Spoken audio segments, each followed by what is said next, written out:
पुढारी चॅनलचं किंवा न्यूज पेपरचं जे पुण्यातलं ऑफिस आहे तिथं तुषार दामगुडे आणि हनुमंत पवार या दोघांनाही चर्चेसाठी निमंत्रण देण्यात आलं होतं.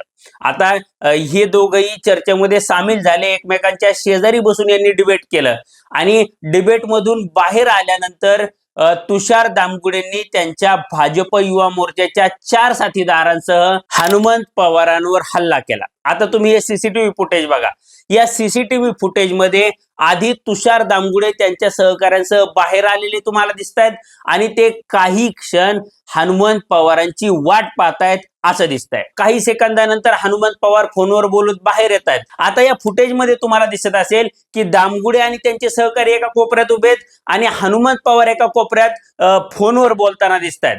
आता काही वेळानंतर हनुमंत पवारांना दामगुडेंनी आवाज देऊन बोलून घेतलं हे सुद्धा तुमच्या लक्षात येईल. आता हे दोघ जण एकमेकांसमोर उभे असताना यांच्यामध्ये काहीतरी बाचाबाची झाली आणि दामगुडे यांनी आणि त्यांच्या सहकाऱ्यांनी हनुमंत पवारांना मारहाण करायला सुरुवात केली.